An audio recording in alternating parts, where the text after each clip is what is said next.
Hello everybody, welcome back to another video on the channel. And before we get on to the main topic of today's video, I just want to say thank you all so much for 100 subscribers. It's crazy, but you know, we finally hit those 3 big digits and we can only go up from here, hopefully. But in all seriousness, you know, again, thank you so much. I'm definitely going to continue to upload quality content for you guys, and I'm taking the feedback. I'm trying new things on my videos too, so I hope you continue to watch and enjoy the content that's posted here on the channel. So yeah, let's get on to the main topic now of today's video, and it's about gaming again, specifically about 100%ing games. So I guess maybe like a little quick discussion about 100%ing. I guess 100%ing is a little subjective to a gamer, unless the game you're playing, you know, has a tracker in them and gives you a status of your progression. Which, as a completionist, I love, by the way, and I'm pretty sure nobody else will complain about that. So, you know, shout out to like Kirby, Mario, God of War, Tomb Raider, and honestly any other game that I didn't include that has those trackers in them. But, you know, any game typically without this, I feel as gamers, we kind of just determine, you know, what is considered to be 100%. You know, I feel like we all can kind of agree typically this should include, you know, the main story, side quests, collectibles, filling out a journal / bestiary, challenges, you know, etc. Basically, everything a game has to offer. And I'm using everything a little differently here because, again, there are some things that some people may not be considered to be part of, you know, that 100% grind. I know for at least me, I don't consider achievements to be part of 100. I don't know if you guys consider achievements when you're 100%ing your games too, but now with all that explaining out of the way, you know, I've been thinking a lot, and I'm curious of what you guys think too about this. But has 100%ing games ruined your gaming experience? Maybe if you consider yourself as like, you know, casual gamer, this probably hasn't affected you at all in the slightest. But maybe this is more towards, you know, those who are completionists, or at least you guys consider yourself to be completionists. Like, what do you think? I know for at least me personally, 100%ing games have kind of ruined my gaming experiences. I'm not gonna lie. I've noticed that recently I have been actively avoiding games with, you know, large amounts of content in them because I'm afraid of the time and energy I'm going to need to put into completing that game fully. And I've also been noticing myself just mentally checking out and not really enjoying the game as much as I used to back then when I didn't really like care about 100%ing, you know, games I bought back then. And I think this is especially a lot truer with a lot of like these newer games, because like a lot of them have like lots of content in them, which is no way in a bad thing. Just want to put that out there, you know, just because more content does not necessarily equal bad. But sometimes I just feel like they're adding a lot of these like content or just a lot of stuff to do in the sake just for like, you know, padding the game. I like to call it like, you know, bloated content or like filler content. Maybe you guys have like another word you call it for, but you just have like so much to do in a certain like game.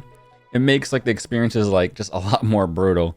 And I know as a completionist, you guys maybe know exactly what that is. And like to me, that's the grind. All series long, we've been able to penetrate their bigs, get deep, suck the D in. Ooh, the grind. So the grind is definitely one of the most mentally and physically exhausting parts when it comes to completing a game 100%. And this feeling is definitely more amplified, at least to me, when you have like so much bloated / filler content, because now the grind is going to take even longer.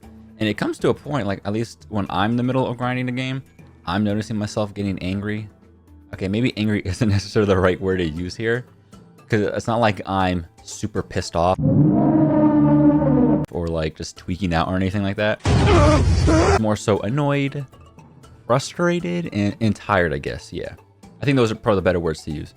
Like, and it's crazy too, because like it wasn't always like this for me. Like I'm looking back and trying to remember like the first game I 100%ed, and the first games that come to mind are Mario, like, you know, the cooperative platforming ones like New Super Mario Brothers, Wii U or Deluxe or Switch or whatever version, you know, you recently played or you have played. And when completing these games, you know, I didn't have that grind mindset yet, or like at least the feelings I get when grinding a game. And it probably could be because of Nintendo. I think maybe Nintendo's just really good at making their games just really enjoyable, especially, you know, for the couch co-op experiences.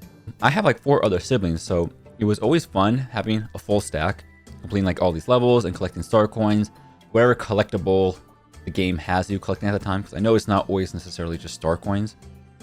And also collecting these star coins like didn't even feel like a hassle, since they were pretty easy to find, and like you didn't have to go out your way to find them. Like they were just like easiest spot from start to finish. Maybe at most you might have missed one, but you weren't really necessarily like grinding out collecting these star coins, because Again, they were just on the way, and they weren't that hard to find. I don't think anybody had too much, difficulty finding it. And maybe that experience wasn't too bad because I was playing with my siblings, so maybe 100% of the game just felt like a lot chiller, and it was extremely easy. And even when Nintendo also added more collectibles in some of their more recent Mario games, like let's say Super Mario 3D World. I know that isn't plus Bowser's Fury. I know that isn't technically like recent, but like for sure in terms of the franchise list, it's like that game, then Wonder. But you get my point. Like in that game, Super Mario 3D World plus Bowser's Fury, they added like more stamps, the top of the flagpoles. And they like in this one too, they added a whole new game mode. So that's like a whole another section where you have to like complete more tasks and I guess collectibles too in that game as well. But when I did that, it was still extremely enjoyable and it didn't feel like a hassle again. And it could be the combination of that Nintendo flair and maybe playing with like other people that made just 100% Mario games a lot more enjoyable and not much as that grind, like the type of mind, like that grind mindset that you get. Maybe if I had no siblings or friends, I would be thinking a little differently about these games. But luckily, I didn't have to like worry about that. And if you are someone who falls under that, I'm sorry. I didn't mean it as an insult. But yeah. And interestingly enough, actually, like even solo player Mario games like Mario Odyssey, or I guess Super Mario Odyssey, don't remember the full title, but yeah, it also didn't feel like a grind. And there was actually a lot of things you needed to do to 100% the game, or at least what I considered to be 100%ing the entire game. Like for me, like you had to collect 999 moons, collect all purple coins, fill out the capture list, buy all costumes / souvenirs in each kingdom, get all music tracks, beat the 2 hidden secret I guess hidden / secret kingdoms. I don't know what they're actually necessarily called, but the kingdoms were Dark Side and Darker Side, and obviously beat the main story. And I love this game so much that I actually did all of this twice. That might sound crazy, but that's just how much I love this game. And again, it didn't feel like a grind to me. Like it was actually super enjoyable. I'm just assuming at this point it's probably just that Nintendo like magic. They're just really good at making their games like really fun and not seem so much as a hassle, honestly. But actually, now that I think about it, as soon as I said that, I just came to a realization. I'm pretty sure there's actually one game that did actually kind of start to feel like a grind, and it was like in Mario Wonder, and it was those stupid standees. Like those things, honestly. I don't know why they did that, but I couldn't 100% the game at the time when it came out because of that. Like, and at this time when this game came out, I was already having these exhausted feelings of grinding games to 100%, which I'll kind of get to more to in some of the other games that started to kind of like harbor those feelings. But like, yeah, like you actually had to actually grind purple coins, which was like another kind of currency they had in Mario Wonder. Because I'm pretty sure you had gold coins, which just affected, just I guess 1-ups, and then purple coins. And the problem is that like you needed these purple coins so you can buy all the standees, and the problem is there was 104 of them, and it was actually so hard to grind. Like I still remember trying to 100% the game by grinding money with Nabbit, I believe, and the level I played was the Sugar Star Trial across the night sky level in Shining Falls. I'm pretty sure I looked it up. I think I saw it in an article. I don't remember. I'm pretty sure that's what they recommended, and that's what I did. But I just got sick of it and just like gave up. I don't know why they did that. And I think this one felt more like a grind because like my siblings didn't want to sit there, play the same level multiple times just so we can get a couple of coins every run just so we can get all the standees. So I guess, yeah, I guess that multiplayer aspect does help a lot to make the grind less, troublesome. But like, yeah, I generally don't know why they did that. Like I tried for a bit, like I said, but nah, I just gave up. Couldn't do that. But the next game, Breath of the Wild. Breath of the Wild. This is honestly the game that started it all. Like I would grind this game for long hours in one sitting to complete every possible thing you can do in this game. This game was like also kind of like the founding father of how I 100% games. And now stick with me for a second. I know that sounds a little weird, but what I mean by this is basically Breath of the Wild is what made me truly 100% a game. And I'm not including DLCs or amiibos in any games I'm talking about, by the way. Just want to put that out there. Which I did get the DLC and amiibos, but in terms of I'm just talking about like the base games when I'm like referring to like 100% in games right now. Because anytime like a new game comes out, it's typically when I hop on, and whatever is like the day one patch is basically what I do. So yeah, like I was saying, like I would like explore every nook and cranny of the world map to find like any type of enemy, loot or like NPC that I can interact with. And I talk to every single NPC I can find. And I would complete like all 120 shrines and shrine quests, you know, associated for some of those shrines. Just any regular side quests in the overworld. Find all memories. And that's already seems like a lot you can do. But wait, there's actually a lot more. I also collected like every single piece of armor you can find in the game. Bruh, if like again, I even got all the amiibos, and I'm saying amiibos in a little weird way because I'm pretty sure you know what I mean by amiibos. But yeah, there's even horse gear in the game that you can collect, like specifically saddles and bridles for your horses. I'm hoping I'm saying bridle. I'm pretty sure it's called bridles, briddles. I think it's bridles. I hope I'm saying that right. But like also like with that armor too, like I mentioned earlier, you can actually like upgrade them to a 4-star rarity by going to the Great Fairy Fountain in Kakariko Village. I don't know if it's limited to Kakariko Village, but I'm pretty sure it's just her. And I just know you needed a lot of star fragments, which were pretty rare to get. And I think the only way to get those star fragments was by waiting for the night to appear. And they might be a shooting star, like if you look in the sky, and then you got to track it down and see where it lands. And boom, that's how you get like at least 1 star fragment. And I'm pretty sure the grinding spot was in Lainairu Promenade. And basically you would just set up a camp and just keep selecting the rest till night option and then see if you got lucky. Just look up in the sky, no shooting star. All right, go back to sleep. Look up the star, look not the star, look up the sky, and then boom, if you see a star or shooting star that falls from the sky, guess what? You just got your first star fragment and just got to repeat the cycle for however many star fragments that were needed for that one set of piece of gear. I think you can guess what I did. Like I did that all for every single piece of gear that the game had to offer, not including amiibos. Again, I think I did amiibos at the very end after the DLCs and everything. But yep, I upgraded every single piece of armor you can get, and I'm still not done with Breath of the Wild. They also had a Hyrule Compendium, which is just basically a bestiary where you needed to just take photos of creatures, monsters, materials, equipment, and treasure with your Sheikah Slate to fill it out basically. And I'm pretty sure you know what I did just since I brought that up. Yep, I filled it all out. There's also mini bosses throughout the whole world called Taluses, Enoxes, and Moldugas. And I beat every single one throughout like the entire like world of Hyrule. And when you do, you actually get a medal for them. And I'm pretty sure you know I got all the medals. But there is one last collectible I've been saving for last. And I think anybody who's completed Breath of the Wild 100%, you probably know exactly what I'm about to be talking about. Ooh-wee, okay. It's those damn Korok seeds. So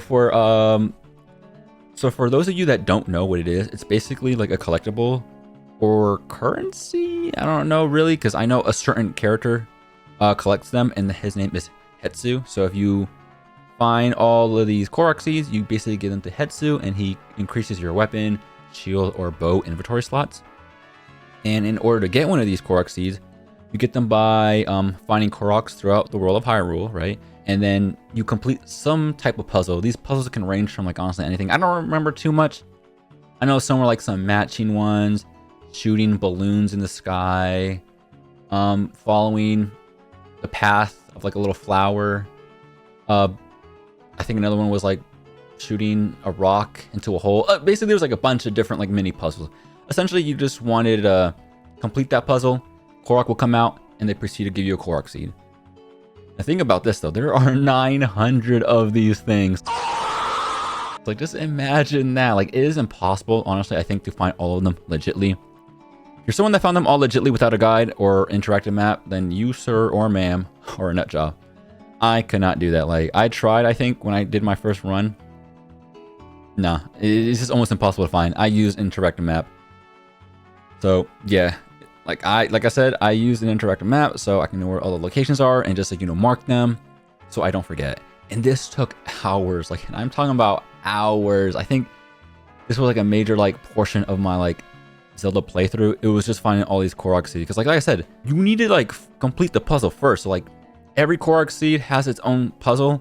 So like you're having to travel to these Korok seeds and complete a puzzle. Like that takes a lot of time. And imagine just doing 900 of these. Like, oh my god, they were just so annoying that I'm just thinking about it and I'm getting frustrated, honestly. Like this grind was so tedious and exhausting. Like it was just not fun at all. And what the crazy part was, like, I managed to collect all of them, right? I felt so proud. I felt so proud and accomplished. Like all my effort was rewarded for like about 2 minutes until when I went to Hetsu to claim my reward. And guess what I got? Did you guess? I'm pretty sure you played the game, you know. Well, I'll literally show you. Like I got shit. And I'm not speaking metaphorically. I mean literally I got shit as a reward. Like, look at this, bro. What is this? It even says it smells funny. Like I need the names from Nintendo right now. Like who is the wise guy that decided this reward? Because I got a couple of words for you, bro. That was so messed up. Because I'm just thinking about it just gets me frustrated. Because like I feel like they hate completionists, like Nintendo or whoever was the person that made this reward. Because I felt insulted when I got this, man. Like I felt disrespected. Like I remember, like I actually turned down invitations from friends to hang out so I can finish collecting all these Korok seeds. But I guess the joke is on me, and in the end of the day, because that's crazy. Like I literally turned down requests from friends to hang out just so I can finish this, and that's what I get. Like, come on, Nintendo. I need names. But like in all seriousness, like this game was the first to make me grind and 100% like every possible thing the game has to offer. And I'll kind of continue this sort of like play style like for future games I would play. Like after like Breath of the Wild, which came out 2017. Like every game to the like past this, like I would try to do one like every single thing the game has to offer. But like I'm kind of like just maybe hearing that doesn't seem like as like appealing to you, and maybe you can kind of see where this like exhausted feelings come from, or like why maybe I don't like 100% in games as much. And I can even show you a quick list of games I 100%ed, like bam, all of this right here. Every single one of these games 100%. There's probably more that I forgot. Like I said, you can probably see how doing this for every single game can get just exhausting and just making maybe like the gaming experience not as like enjoyable or fun anymore. And let's be honest, like sitting for hours grinding anything out just isn't fun. Like let's be real. And oh my god, speaking of not fun, the next game is like, whew, this is a game that actually broke me. And like after this game, I just didn't want 100% games anymore. Like I've been avoiding big AAA games, I think especially now. After this game, and the game I kind of started these strong feelings are Final Fantasy Rebirth. Okay, Final Fantasy VII Rebirth. Now, before I actually start getting more into this game, I do want to say this before, this game is not horrible. So if you're like a Final Fantasy like die-hard fan, please don't start cooking me. It's just that in terms of 100% in the game, it was just a very painful experience for me. That's all. Like the game was fun. I do remember having at least some good times with it. Like the story, like I do really love, like, you know, Tifa, Cloud, Aerith, Bear. Like I just do love all their characters. So again, it's just 100% grind. That's all I'm specifically talking about. So please, if you're a diehard fan, don't start cooking like, oh my god, I hate this video. You disrespected Final Fantasy VII Rebirth. No, it's not anything but that. It's just the story, or not the story, the grind. My fault, the grind. So like to me, at least, there was a lot of content in this game. Like I think maybe like a weird, like maybe filler. I don't want to say filler. Maybe that's not a good word, I guess, for y'all. But it's just there were just so many like side quests, towers, combat assignments, classified intel, summon crystals, or I guess they were also called divine intel, life springs, proto relic missions, cache/treasure locations, excavation sites, mini games, and challenges for those mini games, chocobo intel, Moogle intel, chocobo stops. This new like card game I think they introduced for this one. I don't know if it was in the original. I never played the original, but the Queen's Blood card game challengers you had to go through, combat simulator tasks from Chadley. Just so much more content. Even by progressing through the story, you find more like available content to you that you can do now. So like for instance, when you get to the Golden Saucer, there like are attractions that have like more mini games in them. Like what do you call it? Like chocobo racing, this like polygon fighting game, other like challenges you had to do, this space game, this like motorcycle racing game too. Like that's a lot. Also, when you get to the Dust Bowl, there's also like another mode introduced there called like the Beast Battlegrounds. And I'm pretty sure that was also some like post-game content too in there after you beat the game. But like, oh my god, remembering too, like once you get to the story, you get the tiny Bronco, and now you find out there's actually ocean exploration, and now there's a lot more discoveries to find in like the Meridian Ocean. Hopefully I'm saying that right. Like, oh my god, there's just so much stuff that needs to be done. And like I mentioned, because of Breath of the Wild, my goal is to truly 100% every single thing. And I think what also made it worse is that after, 100%ing like games throughout years after Final Fantasy Rebirth, which came out like, 2024? I'll admit my playstyle has kind of adapted or changed, maybe that's the right word, on how I 100% games over time. So, and I feel like I'm mentioning this now because like, I do feel like how I currently 100% games, or did, you can say, it could have definitely impacted why Final Fantasy might have gotten the short end of the stick, and why the gaming experience was like more, I guess, more so ruined for me now. And I think it has to do because of the new playstyle I do as a completionist. And I think it's kind of better for me to show you and explain a bit kind of what that playstyle is like now. So I guess, for example, like the way I go about 100% in games now is as soon as I have free control of my character, I make sure to do like everything that is feasibly possible before continue on to the next part of the story. And I think, for instance, if I remember in Rebirth in chapter 2, is you start in Calm, and after a bit of story progression, you can start like, exploring the city. And like I said, as soon as you get control of your character, I will do whatever I can. So in this case, I just started looking for any quests, which I don't think there were any in the first of chapter 2. Queen Blood's challengers, I just talked to any maybe shopkeeper or NPC, maybe they had like anything they can give me or whatever, And after, story progression, when Shinra, I think that's how you pronounce it, when Shinra like comes to the town looking for like Cloud and the gang or whatever, they need to flee the city. And once you escape, you finally see like the whole region of the grasslands that you can explore. In the next part of the story, you need to go to Oliver's farm. But if you remember what I said, as soon as I have control of my character, I do everything that is feasibly possible before continuing to the next part of the story. Meaning, I had this whole map that needed to be explored before continuing on to Oliver's farm. And I'll give you a look, like here, this is how the Grasslands maps look like. And you can see like how much exploration is available to you before getting to Oliver's farm. And Oliver's farm wasn't that far from Calm, like it's right here. I explored this entire map and did whatever content was available at the time before getting to Oliver's farm. Like this took hours to do. And I did this for every region before progressing to the rest of the story. And I think now you can maybe see how this could be exhausting. I don't know if y'all play like how I do, or you just maybe pace yourself. Maybe pacing was like a big issue of mine, which is, I'm looking back at this, I'm like, yeah, maybe my pacing was horrible, because I was definitely exhausted doing all of this. Like grinding out all the exploration and content that's available, it was just overwhelming. And I was getting a little annoyed too, because I just wanted to progress with the story and see what happens next. Like, it came to a point where like I was really close to looking up the cutscenes online for like that said chapter. So let's say I'm doing chapter 2. I'm doing all this. Like I got to a point where I just wanted to look up chapter 3 cutscenes so I can just see the next part of the story, which is crazy to think about, because like literally all I had to do was just head over to the story location and just continue on with the story. That's it. But in the end, I did not 100% the game. I just got too burnt out. I got exhausted. Like I did try my best.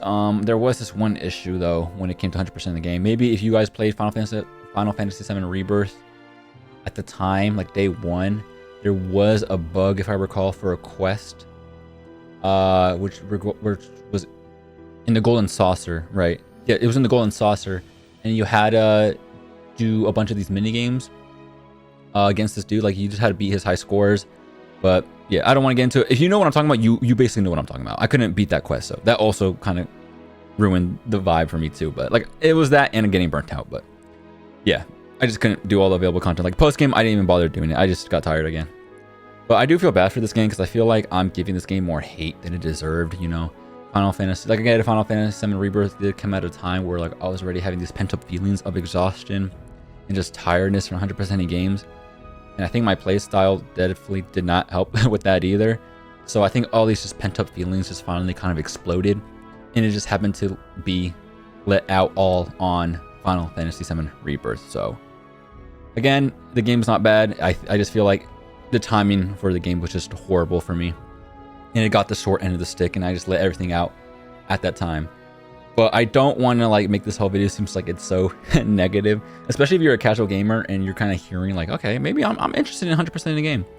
Maybe this like story or like all my experiences like kind of a cautionary tale. Like I don't want you to not 100% games, you know, it's still enjoyable. Like there are still perks to it, and I'll explain it right now.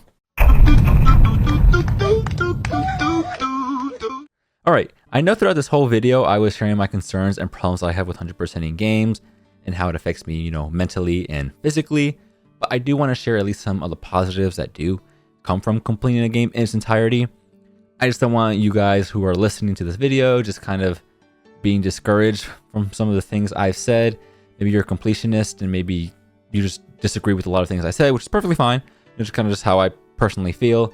Or maybe if you're someone who's a casual like gamer and you maybe thought about 100%ing one of your games, and then kind of hearing this is like, oh wow, that sounds kind of exhausting. Don't know if I want to get through that. No, don't worry. It's just me, honestly. I feel like, but there are a lot of like perks and benefits to 100%ing a game in general. And I feel like one of the biggest things, kind of the satisfaction you get, obviously like just when you like beat a game and you did everything, all that time and effort that you put in, especially if there are some stuff where you had to like actually grind certain things out, whether it's for like certain pieces of equipment, drops, or just grinding out just quests consecutively or collectibles consecutively. It just feels very satisfying to finally kind of be done and do all that stuff, you know. And I think what also is like really satisfying too is if they have like hardcore challenges, I guess, or like some type of content that really kind of tests your skill as a player. Like you wouldn't really get to experience of that if you're just strictly going through the story. So like you get to actually enjoy some of this difficult content, test your skill out, and when you beat it, like I'm telling you, it just feels really, really satisfying. Like maybe you've spent like hours and hours doing this one mission, and the minute you beat it, it feels amazing. So I feel like that type of satisfaction is something you get at least when you start 100%ing your games, because like you're doing some of this content that you may have missed out if you're just strictly going through the story, you know. And I do think another great positive is definitely kind of like the world around you in the game. You know, these developers put a lot of time and effort into some like the characters you play as.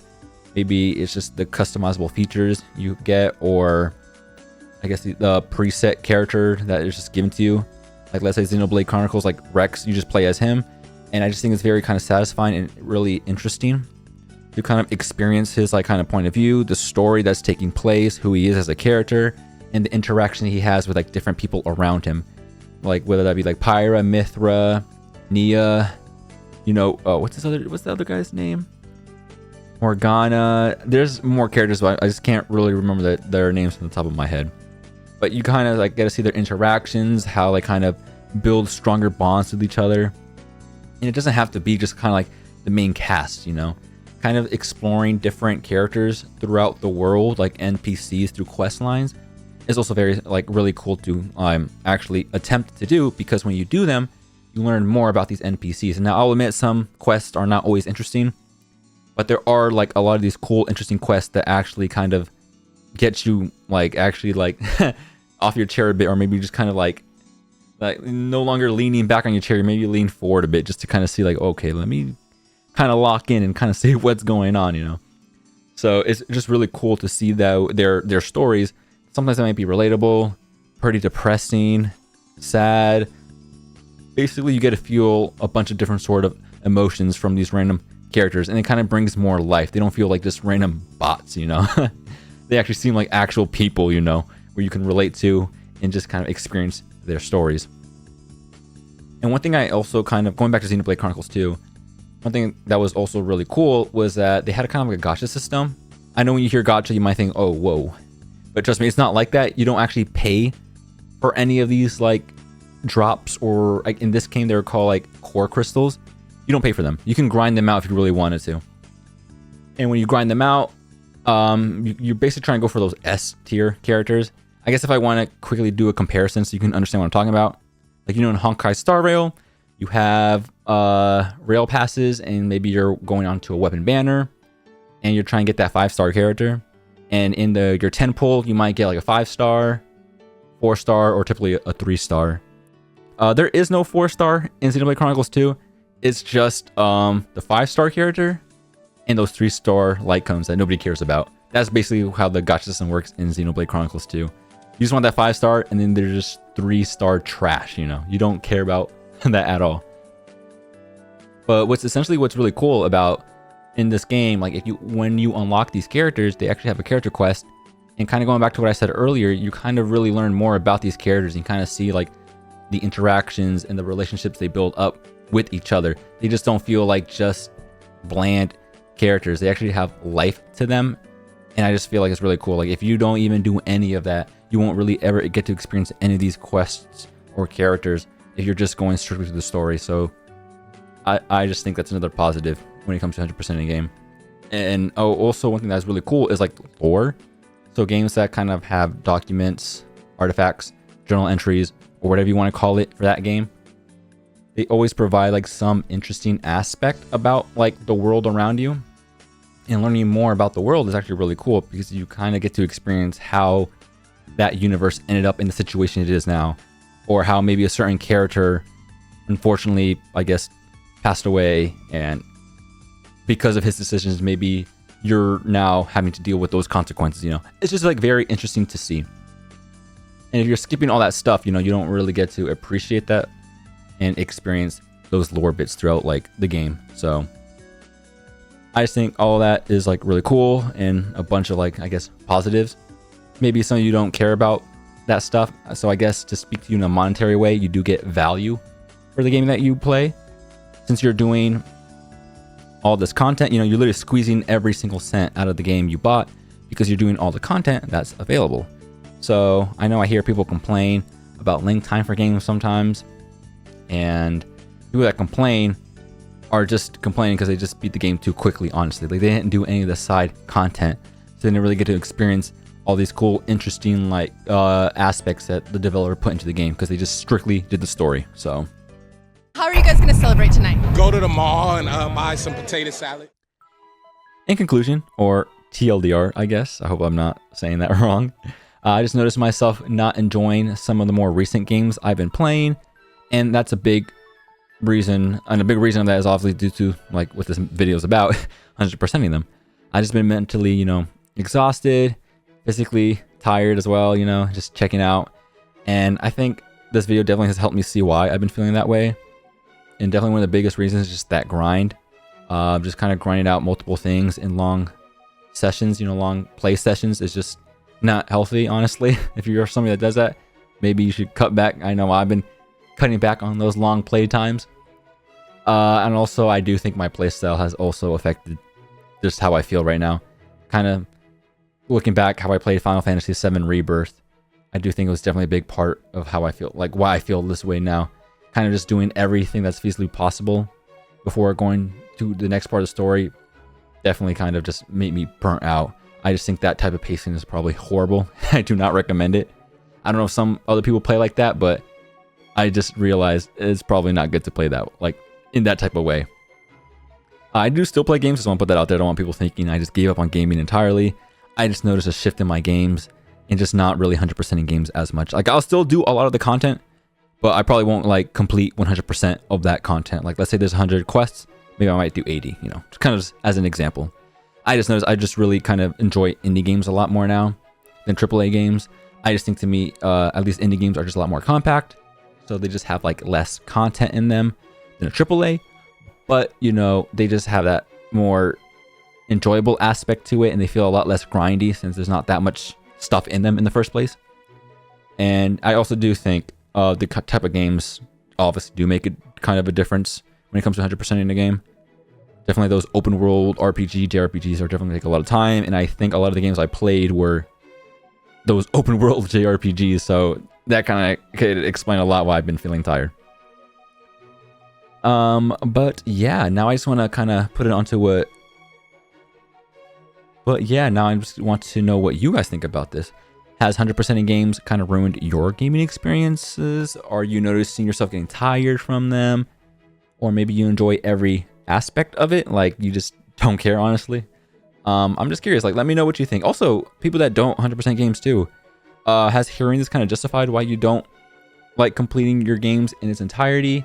Or are there other factors, like you just don't have time at all, probably? I'm just curious. Like, I'm just very curious to know what everybody thinks. But like, yeah, so definitely write what you guys think in the comments below, and I look forward to reading what you'll have to say. Hope you guys enjoyed the video. It did take me a long time. I do apologize for that. I do think the next video probably won't be a questions type video. I think what I might do is definitely sprinkle some other type of videos in between before I do something like this. So I'm just not, like, I guess, sitting for long weeks with no content in my channel. But yep, enough yapping. I think I wasted a lot of your time already. Appreciate y'all watching and sticking through to the very end. And I'll see you all in the next video. Peace.